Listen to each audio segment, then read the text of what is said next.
لە تەوەری دومی گفتوگۆکانمان باس لە کاریگەری نەگۆڕانی نرخی سوود لە ئەمریکا دەکەین لەسەر بازارەکانی جیهان و بە شێوەیەکی گشتی لەسەر ئابووری جیهان و باس لەوە دەکەین بۆچی هەر با بڵێن بڕیارێک کە لە بانکی فیدراڵی ئەمریکا و بە کاریگەری لەسەر جیهان بە شێوەیەکی گشتی لەسەر ئابووری جیهان دروست دەکات و کاریگەریەکانی نێشتنەوەی نرخی سوود لە ئەمریکا لەسەر بازاری زێر واروها لەسەر نرخی نەوت لە جیهان و لە هەرێمی کوردستان چۆن دەبێت تایبەت بەم بابەتانە قسە و گفتوگۆ دەکەین بە میوانداری زۆر بەڕێز هەرێم ڕێبوار کە بەڕێزیان شارەزان لە کاروباری سیاسی و بازاڕەداریەکان ڕاستەخۆ لە ستودیۆی هەولێرەوە لەگەڵمان دەبێت. مامۆستا سپاس بۆ ئامادەبوونی بەڕێستان. سەرتا دەمەوێت باس لەو بکەین کاریگەریەکانی نەگۆڕانی نرخی سوود لە ئەمریکا چ کاریگەریەک بە شێوەیەکی گشتی لەسەر بازارەکانی هەرێمی یاخود بازارەکانی جیهان و دوجاریش عێراق و هەرێمی کوردستان بەجێدەهێڵێت. سڵاوتان لێ بێم کاتتان باش. تەبعاً بابەتی بەرزکردنەوەی سوود بابەتێکی زۆر گرنگە. دوا بە دوای ئەوە هات کە ویلایەتە یەکگرتووەکانی ئەمریکا تووشی هەڵاوسانێکی زۆر بوو. یعنی تاکە ڕێگەش بوو ئەم هەڵاوسانە زۆرەشەوەیە کە فیدراڵی دۆلار لە بازار سەحب کە سەحبکردنەکەش بۆیە کە سوودی بانقی بەرز کاتەوە. خۆی لە ئەساسە بەرزکردنەوەی سوودی بانقی بۆ کۆنتڕۆڵکردنی ئەو دۆلارە زۆرە بوو کە لە بازارەکانی ویلایەتە یەکگرتووەکانی ئەمریکا هەبوو، چونکە عادەتەن بە شکلێکی تەبیعی هەر کاتێک کە دۆلار زۆر بوو لە بازارە ئەبێتە هۆی ئەوەی کە قیمەتەکەی لەدەست بدا و هەڵاوسان بەرامبەر بەرزە بێتەوە. هۆکارەکەشی وەگەڕێتەوە بۆ ئەو ئەزمەی کە لە ساڵی 2020 تا پەتای کۆرۆنا لەسەر مستەوای دنیا دروستی کرد بۆ هۆی ئەوەی کە خەڵکێکی زۆر کارەکانیان لەدەست بن، بزنسێکی زۆر دابەخرێ و خەڵک بگەڕێنەوە ماڵەوە. حکومەتیش بۆ ئەوەی کە ژیان بەردەوام بێ ناچار بوو کە ستیمولەس پاکێج پێشکەش بکە ئەو بەشێک لەو ڕاتبەی کە پێشترەوە یانەگەر بیاندا تێ لە ماڵەوە دانیشن و فەرقێکی زۆری بوو لەگەڵ پێشەوە. ئەم جاران پاران وەرەگرت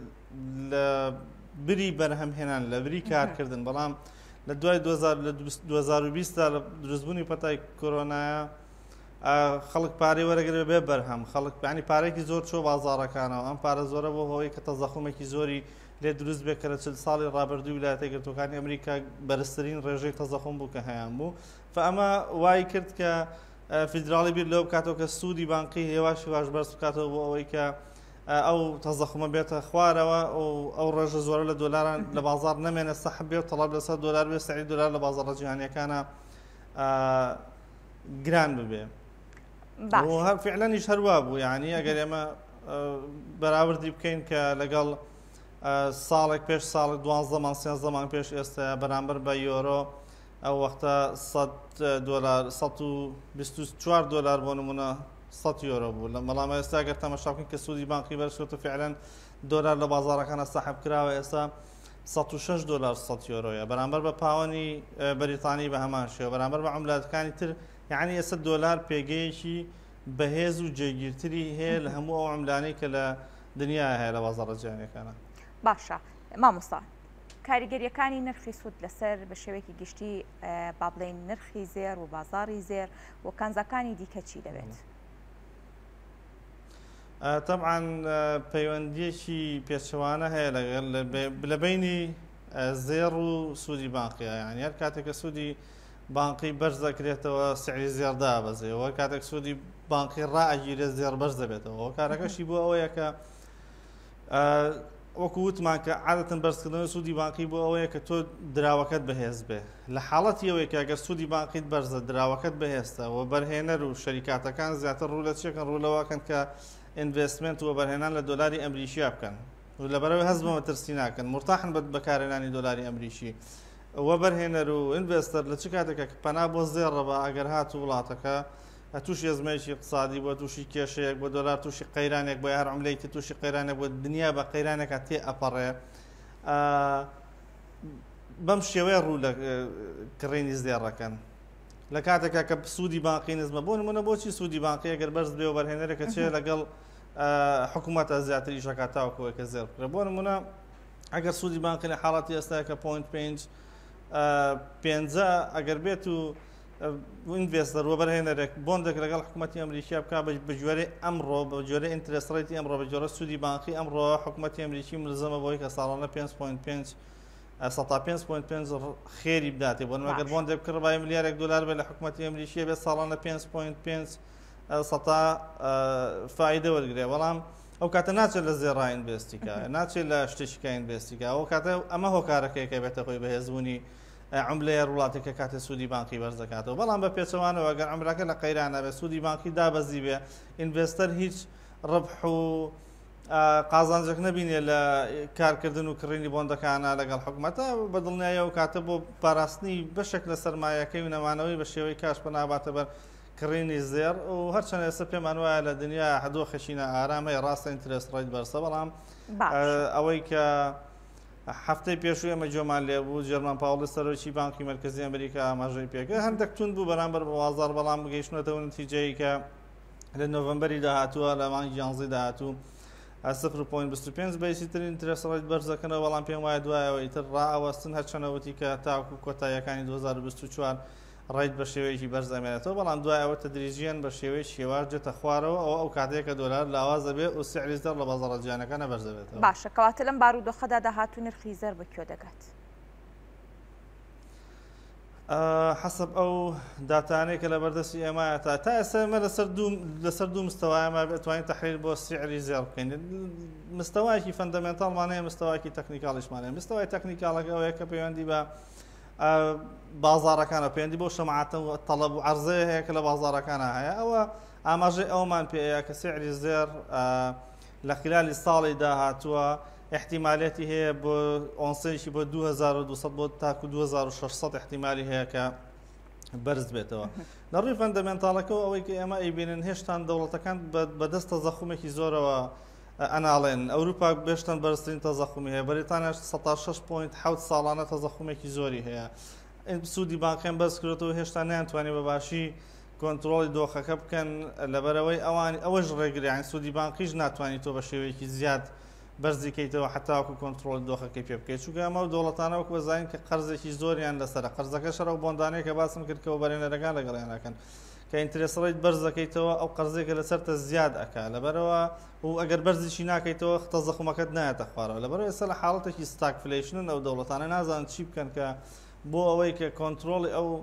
دۆخە بکەن. من پێم وایە ئەمە لە کۆتایە سەر کێشەی بۆی کە زیاتر ناتوان سوودی بانقی بەرزکەنەوە سوودی بانقیش کە نەتوانرا بەرزکرێتەوە طبعا زمەی لێ دروستە بێ و سعری زێر بەرز دەبێتەوە فە لە ڕووی داتا و ئامارەکانی شەوەی لە بەردەستی منایە حتاوەکو ئێستا لە سەر مستەوای شەریکات و وەبەرهێنەرە گەورەکان و سەر مستەوای ئینستیتوشنە عالمیەکان نزیکەی تا ئێستا 350,000 پۆزیشنی بای هەیە لە یعنی کڕین هەیە لە زێڕە لە عالەمە و تەنها نزیکی 120,000 پۆزیشنی فرۆشتن هەیە و ئەوەش باز بکەین کە بانکی ناوەندی دەوڵەتەکانی جیهان بە تایبەتی رووسیا و چین لە ساڵی 2023 زۆرترین زێڕیان کردو زۆرترین زێڕیان خەزم کرد چکە لە بیرمان نەچێ مەسەلەی زێر تەنها پەیوەستی بە مەوزوعی سوودی بانقی و ڕاستە لەگەڵ ئەو دۆخە ئابووریە حرەکەکە بەڵام شتێکی تریشەیە کە لە داهاتوە حرەکە بە زێڕەکە ئەوەش و اتفاقی برێکسە اتفاقی برێکس ئەوانە ئێستا بە دوایەوە گەڕێن کە رووسیا و چین و بۆ نمونە ئەفریقای باشوور و هندستانوانە بە دوایەوەن کە عملەیەکی هاوبەش دروست بکەن و گۆڵد ستاندارد بگەڕێنەوە جارێک کرد گۆڵد باکی ستاندارد بگەڕێنەوەتە لە پشتی کەرەنسی و پێش هەفتاکانەوەی کە ڕیچارد نیکسۆن لایدا بگەڕێنەوە دیسان عملەیەک دروستکەن کە پاڵپشتی کرابێ بە گۆڵد و ئەو دەوڵەتانەی برێکس تەعاملی پێوە بکەن ئەمەش دیسان زەربەیەکی ترە لە لێدان و ئاماژەیەکی ترە بۆ گرانبوونی نرخی زێر لە بازاڕە جیهانیەکان لەبەرەوە سوورە عامەکە ئەوەیە کە لە ماوەکانی داهاتووە سعری زێر بەڵێ بەرزە بێتەوە و ئەگەریش تەمەشا بکەین ئێمە ئەزمەی 2008مان هەیە کە تقریبا لەم ئەزمەی ئێستا چەند ئەو ئەزمەی ئێستا لە عالەما هەیە زیاتر یعنی بەهێزتر لەوەی 2008 سعری زێر ئەو کاتە لە 900 دلار گەیشتە 1922 دلار لەبەرەوە لە ئێستا سعری ئێستاش کە ئەمڕۆ ئۆنسەیەکی زێر نزیکی 1924 دلارە ئێمە تەسەورەکەین بە نزیکەی هەتاوەکو 2600 دلار لە ساڵی داهاتووە بەرز بێتەوە سعرەکەی. باشە مامۆستا باس لە بڕیارەکانی بانکی فیدرالی ئەمریکا بکەین کە کاریگەری لەسەر با بڵێن بەشێکی زۆر لە بابەتەکانی بازار ئەبێ بەجیان بە تایبەتریش بابەتی نەوت یاخود نرخی نەوت ئەم بڕیارانە چ کاریگەریەک لەسەر داهاتووی نرخی نەوت لە جیهان بەجێ دەڵێت هەم ئەو وڵاتانەی کە فرۆشیارن و هەم ئەو وڵاتانەشی کە کڕیارن. طبعا نرخی نەوت ئێستا بە شێوەیەکی پیاوانەی لە بازاڕە جیهانیەکانە بەرز بووەتەوە. ئەمەش بەڕاستی بووەتە هۆکارێک کە بانکی ناوەندی دەوڵەتە زلێزەکان بە تایبەتی تووشی فشارێکی زۆر بوونەتەوە، چونکە ئێمە زانین کە سیعری نەوتە بازاڕە جیهانیەکان بەرز دەبێتەوە بنەتیجە تەئسیر لە بەرهەمێنانەکە، لەبەرەوە بەشێکی زۆر زۆری لە پیشەسازیە بەکارهێنرێ. لە پیشەسازیش بۆ نمونە کە تۆ سیعری بەرمیلێکی ئەمڕۆ برند بوون بە 95 دۆلارەکە ئەیکڕی لە فەرقیە لەگەڵەوەی بە 80 کڕی بە 60 کڕی بە 50 کڕی پێشتر ئەوە ئەبێتە هۆکاری ئەوەی کە تەئسیر لە بەرەبوون پیشەسازیەکە بە گرانتر بەرەمهێنرێ بابەتی پیشەسازی بە گرانتر دەچێتە بازاڕەوە بە گرانتر دەست مشتریەکەوێ یاخود لە حاڵەتی گرانبوون یا دۆزینەوەی مشتری زەحمەتە. و ئەمەش وای کردووە کە پرێشەرێکی زۆر لەسەر ئابووری دەوڵەتەکان دروست بکە و بێتە هۆی ئەوەی کە تەزەخم زیاد بێ حتا لە ینی نادرن باسی ئەم شتانە کرێ بەرام سەرۆکی بانکی ناوەندی ئەمریکا لە جومعەی ڕابردووە کە پرێس کۆنفرانسی بوو لە FOMC میتینگە بەڕوونی بە ئاشکراوتی ینی کە سیعری نەوت زەختێکی زۆری لێ دروست کردوون تەڵەبێکی زۆر هەیە لە جیهانە لەسەر سیعری نەوت و کارەکەش یەگەڕێتەوە بۆ یعنی کرانەوەی بازاڕەکان لە دوای 2023 بە ساڵی کرانەوەی بازاڕەکان بەڕووی یەکتر و گەڕانەوە بۆ بەرهەمێنان و بەرەبوون پیشەسازی و لەلایەکی تریشەوە بیرمان نەچێت ڕۆژانە رووسیا نزیکی 10 میلیۆن بەرمیلی بە تەنیا هەناردەی بازاڕە جیهانیەکانە کرد ئەوە لە ساڵی ڕابردووە تووشی قەیرانێکی زۆر بووە و گازێکی سروشتی 135 گازی سروشتی ئەوروپای دابینەگەر تووشی قەیرانێکی زۆر بۆ ئێستا پشتیان تێکردەوە و ئۆتۆماتیکیان بۆتە هۆی ئەوەی کە چی بێ لەوەی کە پێشتر هەبوو تەڵەب زیاتر بێ و لەوەی کە پێشتریش هەبوو عەرز کەمتر بێ ینی هەردوو هۆکارەکە بە قازانجی گرانبوونی نەوت هاتوۆتەوە کە ئەوش نێردنیەکی زەبەلاحی وەکو رووسیا لە بازاڕەکانە پاشەکشەی پێکراوە و لەلایەکی تریش مامۆستا کاریگەری ئەمە لەسەر بازاڕەکانی هەرێمی کوردستان و عێراق چی دەبێت؟ طبعا ئێمە ئەوەی کە پێوترێن نظامی اقتصادی عالمی سەرمایه‌داری ئێمە لە ڕووی نظام و هیچ ڕەبتێکمان پێوە نیە لەبەرەوە حتایەکو ئێستاش عێراق دیار نییە کە چ نظامێک پەیڕەوەکە و بە شێوێک تاسیری لێکە و پێم وانەیە کە هیچ ئەزمەیەکی اقتصادی تاسیر لە عێراق بە لەبەرەوەی لە ڕووی سیستەمی بانقی و سیستەمی داراییەوە ڕەب نییە بەدەرەوە بەڵام لە ڕووی سیعری نەوتەوە وەکو ئێمە زانین کە نزیکی 90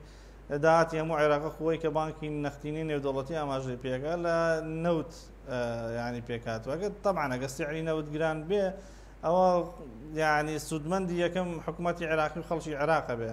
لەبەرەوەی کە 90 ناردنیە ئەم 90ش بە دۆلار وەرەگری ئەم دۆلارش لە بازاڕە ئەمڕۆ قیمەتێکی باشی هەیە و حکوومەتی عێراقی لە ماوەی ساڵی ڕابردووە لە دوو ڕۆی استفادەیەکی زۆری کردو یەکەمیان سیعری نەوت گران بۆ لە بازاڕە جیهانیەکانە لە لایەکیشەوە سعری عملەکەی خۆی دابەزیوە لەوانێکێکیش پرسیار بکە بڵێ بۆچی حکوومەتی عێراقی قازانجەکە کە سعری عملەکەی دابەزە سعری عملەکەی دابەزی و قازانجی کردو لەبەرەوەی کە پێشتر ئەگەر نەوت بە 90 دۆلار بوو بێ بە 125 گۆڕی بێتەوە ئێستا بە 132 بە 150 و سعری نافەرمیشی 157 لە بازاڕە کە ئەوش مەسەلەیەکی ترە کە زۆر لایەندەی سوودمەند دەبن لە بازاڕەکانە لەبەرەوە لەو ڕۆژەوە داهاتی زیادی کردووە لەبەرەوە ئابووری عێراق لە حاڵەتی ئێستا ئەگەر دەستێوەردانی دەرەکی نەبێ ئەگەر دەستێوەردانی دەوڵەتان نەبێ بە حاڵەتێکی زۆر تەندروستە تێپەڕێن لە ڕووی چیەوە لە ڕووی گڕانی نرخی نەوتەوە بەڵام پێمان وانە بێمە بەردەوام بن هەر حاڵەتەکە ئەگەر نرخی نەوت لە بازاڕە جیهانەکانە دابەزێ عێراق تووشی قەیرانە بێت چکۆ هیچ دەوڵەتێک ناتوانێت کە بە تەواوەتی لەسەر شتێک احتیمات بکە یعنی پەتای کۆرۆنامان بیر نەچێت کە دابەزی بۆ نرخی 0 دۆلار و ئەوانە عێراق تووشی ئەزمەیەکی گەورە بوو تووشی کورتێنانێکی گەورە لە بودجەیە بوو لەبەرەوە باشی دۆخی عێراق لە حاڵەتی ئێستا گەڕێتەوە بۆ گرانی نەوت و دابەزینی عملەکەی لە ناوخۆیە ئەم زروفەشە تاوەکو بەردەوام ئەبێ دیار نییە لەوانەیە ساڵێک دو ساڵی تر بخایانێ بەڵام هەر ڕۆژێک لە ڕۆژان نەوت تووشی ئەزما بێ لە بازاڕەکانە سعری دێتە خوارەوە ینی پێش ئەوەی کە ئەو حەدەسە ڕووبدا باشتر کە فکرێتەوە کە چی بکرێ بۆ ئابووری عێراق بەدڵنیایە سپاس بۆ ڕوونکردنەوەکان زۆر سپاس بۆ هەرێم ڕەوبەر شارەزا لە کاروباری سیاسی و بازاڕەداریەکان دووبارە سپاس بۆ بەڕێستان کە ڕاستەوخۆ لە هەولێرە و میانی بەیانی کوردستان